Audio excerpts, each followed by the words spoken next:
Hi friends, எல்லோரும் எப்படி இருக்கீங்க? வெனஸ்டே மார்னிங் ஒரு 6 o'clock போல் நான் இருந்தேன். பார்த்திங்கன்னா இன்றைக்கி வந்து எல்லாருக்கும் ஒரே கோல்டு. அதனால் நம்ம ரசம் தான் வைக்க போகிறோம். மிளகு சீரகம் நல்லா காரமாக வந்து வைக்க போகிறோம். இந்த கிளைமேட்டுக்கு ரசம் வந்து சூப்பராக இருக்கும். ரசம் பார்த்திங்கன்னா கோல்டுக்கும் நல்லது, ஜீரணத்துக்கும் ரொம்ப நல்லது. பாப்பாவுக்கு வீக்லி 3 days அவளுக்கு மட்டும் கொஞ்சமாக வந்து நான் ரசம் வச்சு கொடுத்துருவேன். தக்காளி நான் வந்து அதிகமாக வந்து சேர்த்துப்பேன். இது வந்து தக்காளி ரசம், அதனால் நான் புளி சேர்க்க மாட்டேன். மிளகு சீரகம் கொஞ்சம் அதிகமாகவே சேர்த்துருக்கேன், ஏன்னா கொஞ்சம் காரமாக இருக்கட்டும்னு. ரசத்துக்கு சைட் டிஷ் என்னென்னு பார்த்தீங்கன்னா, நான் பருப்பு போட்டு சவுச்சவ் கூட்டு தான் செய்ய போகிறேன்.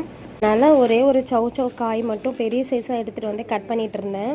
பையனுக்கு இந்த காய் பிடிக்காது, எங்கள் 2 பேருக்கும் மட்டும்தான். அதனால் ஒன்று மட்டும் நான் வந்து இப்போ கூட்டு வைக்க போகிறேன்.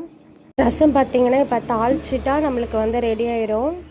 ரசம் வந்து நம்ம பொங்கி வரும்போது ஆஃப் பண்ணிட்டா ரசம் ரெடி ஆயிரும். யூஸ்வலாக வந்து நம்ம ஹாட் வாட்டர் தான் வந்து எடுத்துப்போம் காலையில். இன்றைக்கி வந்து எனக்கு பிளாக் காஃபி குடிக்கணும் போலயே இருந்துச்சு. சூடாக வந்து பிளாக் காஃபி வந்து குடித்தாச்சு.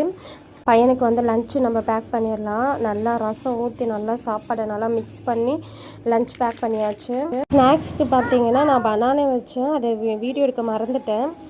ரச சாதம் வந்து பேக் பண்ணியாச்சு. சைட் டிஷ் பார்த்தீங்கன்னா இன்றைக்கி மிக்சர் தான் வச்சு விட்ருந்தேன். ரசத்தில் வந்து மிக்சர் வச்சு சாப்பிட்டா என் பையனுக்கு ரொம்ப பிடிக்கும். ஸோ அதே வந்து பேக் பண்ணியாச்சு. நான் வேனை எடுத்துகிட்டு நானும் வந்து அப்படியே கடைக்கு கிளம்பிட்டேன்.